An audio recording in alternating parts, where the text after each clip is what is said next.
দর্শক, নগর ভবন থেকে যুক্ত হচ্ছেন এই মুহূর্তে আমাদের সহকর্মী আদিত্য মামুন। আমরা সরাসরি তার সাথে সংযুক্ত হচ্ছে। আদিত্য, আপনি নিশ্চয়ই আমাকে শুনতে পাচ্ছেন। আদিত্য, ইশরাক হোসেনকে মেয়রের দাবিতে আবারও নগর ভবনের সামনে অবস্থান কর্মসূচি পালন করছেন সংস্থাটির কর্মচারীরা। তো এই মুহূর্তে নগর ভবনের সবশেষ অবস্থান কি দেখছেন, বিস্তারিত আপনার কাছে কি আছে আমাদের জানান। ওয়ালটন আবারও মিলিয়নিয়ার অফারে ওয়ালটন ফ্রিজ কিনে আপনিও হয়ে যেতে পারেন মিলিয়নিয়ার। ধন্যবাদ রোমানা আপনাকে।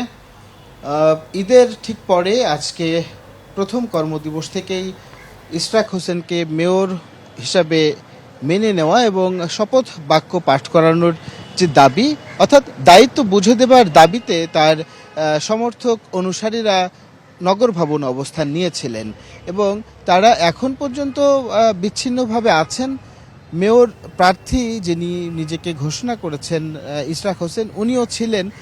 ঠিক দুপুর 1টার দিকে উনি গণমাধ্যমের সঙ্গে পুনরায় কথা বলে নগর ভবন ত্যাগ করেছেন এবং তার নেতাকর্মীরা আছেন। আমরা ইশরাক হোসেন এবং তার অনুসারী যারা আছেন তাদের সঙ্গে কথা বলেছি বিষয়টি নিয়ে, যে আপনারা আবারও যেহেতু আন্দোলনে নামলেন, আপনাদের এখন লক্ষ্য কী। তো এই প্রশ্নে তারা জানিয়েছেন যে যতক্ষণ পর্যন্ত না মেয়র হিসাবে তাকে শপথ বাক্য না পড়ানো হবে, অর্থাৎ দায়িত্ব বুঝে না দেওয়া হবে, ততক্ষণ পর্যন্ত তারা অহিংস আন্দোলন করবেন। তারা কোনোভাবে কোনো সহিংসতা করতে চান না।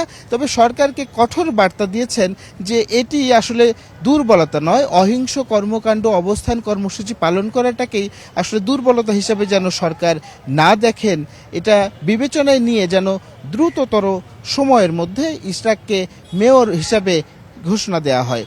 একই সঙ্গে তারা দাবি জানাচ্ছেন যেহেতু কোভিড এবং ডেঙ্গু সংক্রমণ বাড়ছে, এই সময়ে একজন দায়িত্বশীল ব্যক্তি যিনি জনপ্রতিনিধি, তিনি দায়িত্ব গ্রহণ করলে হয়তোবা নগরবাসী তার নাগরিক সেবা পেতে আর কোনো সমস্যা হবে না এবং সেবা পেতে তার যে বলিষ্ঠ কর্মসূচি সেটি অব্যাহত থাকতে পারবে।